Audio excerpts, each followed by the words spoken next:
We all know Counter-Strike.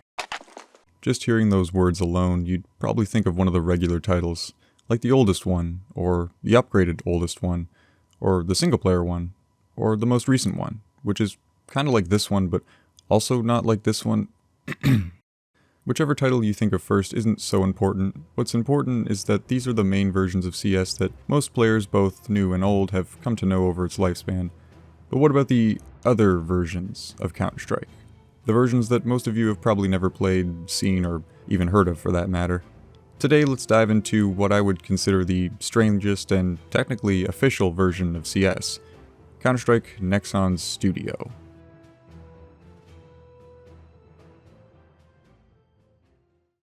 Now, if you've perused Steam in the past 10 years or so, especially if you're a CS player, then you've probably seen one of these two titles, either Counter-Strike Nexon Studio or Counter-Strike Nexon Zombies.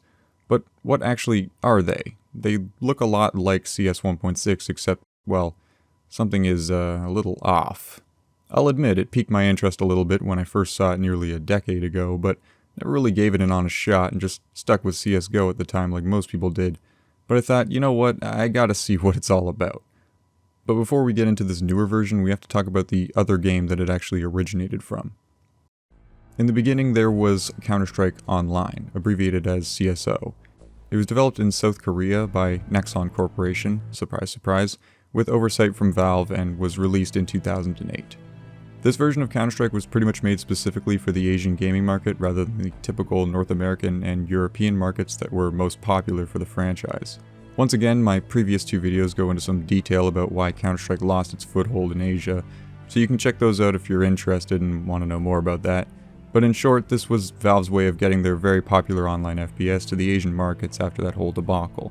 With direction and management from Valve themselves, CSO was meant to follow the traditional gameplay and design of the original Counter-Strike pretty much to a T.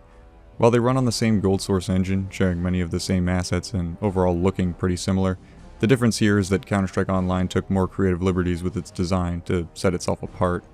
It saw a constant stream of updates and content additions with tons of new weapons, models, maps, and game modes, adopting a much more live service model before it really ever was a thing for CS. Now, of course, the drawback with such a steady stream of content was a lack of competitive balance, which is probably the biggest difference between regular CS and CSO at the time. The latter took a much more arcadey approach with its gameplay, with balancing as an afterthought, whereas the regular CS focused much more on the competitive side of things. And of course, if we're talking about any massive online video game, especially one made in Asia, we have to mention the microtransactions. Like my previous video on Crossfire, CSO had a lot of these, some of which followed the same pay-to-win scheme, pretty far divided from regular Counter-Strike, of course. Regardless of that, players in Asia that weren't fans of other large FPS titles like Crossfire chose to pick up Counter-Strike Online instead, and it saw a pretty steady player base, even getting a sequel running on the Source engine released in 2012.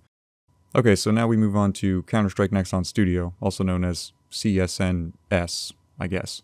It was originally titled Counter-Strike Nexon Zombies and was developed by Nexon Corporation, of course, with oversight from Valve yet again, and was released on Steam in 2014. As the name suggests, Counter-Strike Nexon Zombies had a larger focus on its zombie infection and zombie survival game modes. It would later change its name to Nexon Studio to reflect the other game modes it offered as well, such as the more common Defuse and Hostage Rescue game modes. When comparing Counter-Strike Online to the Nexon versions, there really isn't a whole lot of difference, mainly of course in some skins and whatnot, but the content is very similar, and well, that's because Nexon Studio was essentially a re-released version of Counter-Strike Online made for Western regions. So basically, Counter-Strike Nexon Studio was the Western version of the Asian version of the Western version. Yeah. At first it was available in North America, Europe, CIS, Australia, and New Zealand, but in 2015 it became available to most of the Middle East and South America when Counter-Strike Online servers would close there. In 2019 it was also made available for Southeast Asian countries. As far as popularity, well, it didn't exactly reach traditional Counter-Strike levels, or even Counter-Strike Online levels for that matter. The North American and European player base would much rather have just stuck with regular CS that they were used to, once again for pretty much all the same reasons I highlighted in my previous video about Crossfire. To most Western regions, Counter-Strike Nexon really just looked like a super modded version of 1.6 with microtransactions added in, which, well, realistically it kinda was, and other Counter-Strike versions already had a lot of community servers offering a plethora of game modes and other custom content for free, viruses included. Now, of course, I had to try it out for myself, and after a whopping 9GB Steam download, I was ready to play. Alright, 9GB doesn't sound like a lot, especially nowadays, but we have to remember that this is, in fact, a gold source game, and 9GB should give you a good idea for how many purchasable skins there are available in the game. To put that into perspective, my combined gold source game installations of Half-Life, Half-Life Deathmatch, Blue Shift, Opposing Force, Counter-Strike 1.6, Condition Zero, and deleted scenes altogether still come out to under 1/3 of the size of Nexon Studio. Good lord. Anyways, after being inundated with an egregious amount of login and VIP rewards, store advertisements, and apparently achievements, even though I've never done these, I hopped into the zombie survival mode to check it out, and yeah, it's about what you'd expect. Surviving hordes of zombies with lots of otherworldly weapons, equipment, and abilities. It's quite reminiscent of zombie survival from any older version of Counter-Strike, except the zombies are AI controlled instead of being PvP. The zombie infection game mode in Counter-Strike Nexon is more like the traditional ZS mode from regular Counter-Strike. It's really not all that bad, actually. I don't have many complaints here. It works, it doesn't look or perform bad, and even on South American servers I was getting decent connection. Probably because there isn't a whole lot of complex data to send over with gold source games, but it was alright. I wouldn't find myself sitting here for hours playing it, but it would be fun for a game or two, especially with some friends if you've never played it before. There's a whole leveling or ranking system in the game with unlocks as well as lots of game modes and maps. There's actually quite a bit of content here. It's pretty obvious that this wasn't really a competitively focused Counter-Strike game like the mainline titles. It aimed to provide much more arcade fun and would probably be pretty approachable to the average casual CS player. Nexon Zombies and Nexon Studio didn't really take off with their Steam releases. The game pretty much peaked around 10,000 players on release in October 2014 and, well, pretty much dwindled ever since then. But it still has a small base of people playing, around 1,000 at any given time, which really isn't too bad. Probably the most unique thing about Nexon Studio is the actual studio component of the game, essentially a built-in editor that allows you to create a custom map or scenario with a variety of tools.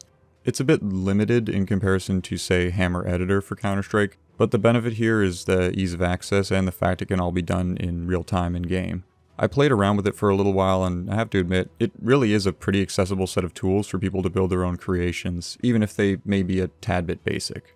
There's a whole map hub sort of thing, kind of like a Nexon-specific workshop where players can upload their creations for other people to play. A good idea overall, and probably did help raise the level of custom content for Nexon Studio. And so, at the end of the day, Counter-Strike Nexon Studio is what I would consider the strangest official version of CS. My overall thoughts on the game are, well, pretty similar to that of Crossfire, I guess. It's certainly not a bad game. I mean, the zombie survival mode can be pretty fun. But the truth is, most of the interesting content that Nexon Studio is known for, especially the zombie-related modes, is pretty much just based on mods that already existed for Counter-Strike long before. That's not to say it isn't at least worth a shot if it interests you, though. After all, it is free on Steam, albeit with not too many players, but certainly still active enough to find a lobby. My only warning for any of you willing to try it out is just make sure you don't fall into the dreaded bottomless pit of microtransaction hell.